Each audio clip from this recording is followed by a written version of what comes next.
So today my special guest is Martin Horspool. Reverse out without any reversing noises. So he makes robots from recycled material. He's been in Japan and had art exhibitions in Tokyo, China, and New York. I've got my workshop kind of like tucked away down here.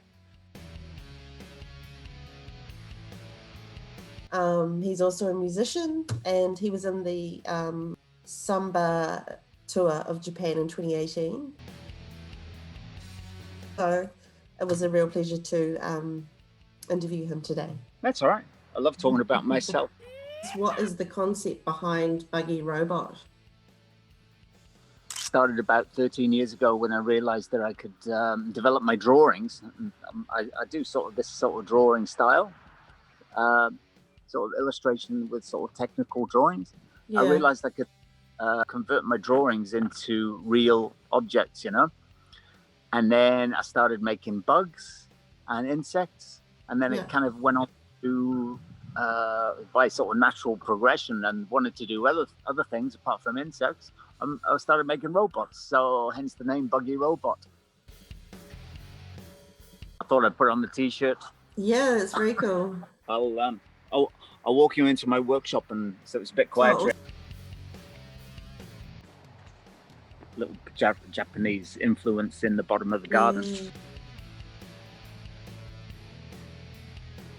So some of your robots are in Japan, I saw. Yeah. There. On my first trip there, I had a small, like a traveling salesman, a small briefcase with 4 different robots in a row. I didn't really speak Japanese, and I still can't, just a few phrases. Yeah. And then I'd a friend helped me print out this like introductory note. So I went around a few art galleries, and the note said, "Hello, watashi wa Martin desu, yoroshiku onegaishimasu. I'm an artist who builds these robots in New Zealand. I'm looking for somewhere to display or somewhere where I can have an exhibition." Yeah. But I did a bit of cold calling and knocking on doors, and I had this little suitcase. Actually, the suitcase is here because I had this little thing. Oh, that's okay. Oh wow! And inside I had this like a Lolita style. Awesome! It was good, but there are a couple of robots of mine in Tokyo. How did they respond to like your style? When I showed them off, they were sort of fascinated. Yeah, I mean, I did realize that the type of robots that I build, biggish like that, probably wouldn't fit in that well in a Japanese house. Right. They, compared to like a British house or a New Zealand house. So I started building these like smaller, like Japanese rockabilly styled. Those are so cool. So do you just see like parts and then you envisage what it's going to look like, or? Yeah. Untidy floor, and then some of the shelves and bits of like parts. And this is what it'd be. Can you see them? Yes. Oh my gosh, they're amazing. Awesome. So do you wind it and then the drummer like hits the drums? Yeah. So I've been working on that today. Things like my funny little motorbike models and that. Very cool. This fella here. Wow. So so that's cool. They've got such character, like personalities of their own, hey? Yeah, it's kind of like a blend of 1960s Japanese like tin toy robots. Yeah. And like cartoon ideas that I've got in my head, Yeah. Because if I'm doing any drawings, the drawings will look like this. But now I have the ability to be able to like recreate my drawings as a real thing, and I go out and I collect like vintage. It's so clever how you do that.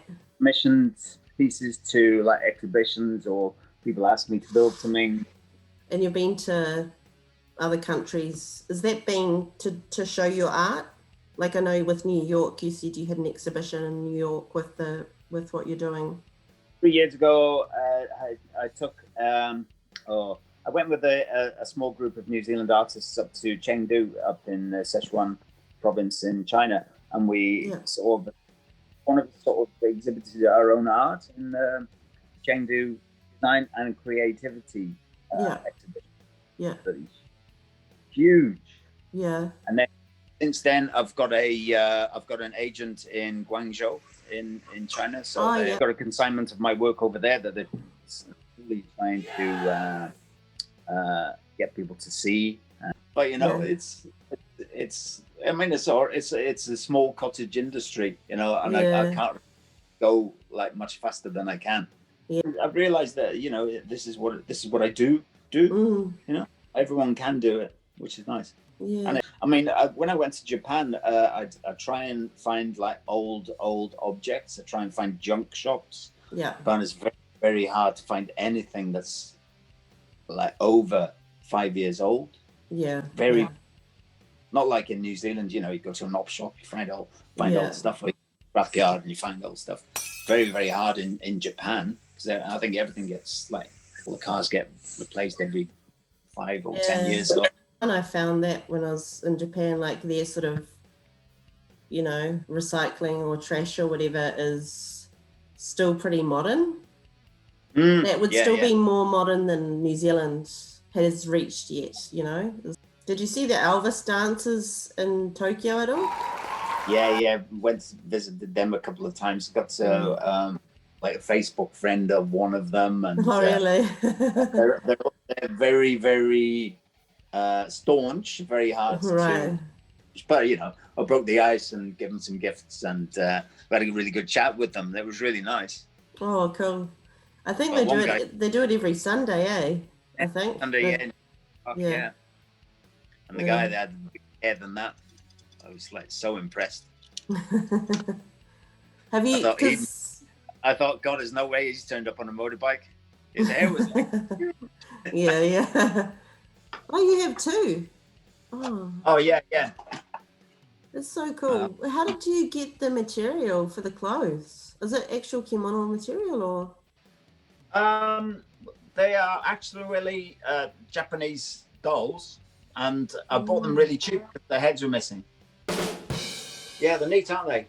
Yeah, I think they're obviously made in Japan for tourists. Yeah. And God knows where the original head went, so I thought, hello. I thought you were going to say you decapitated them.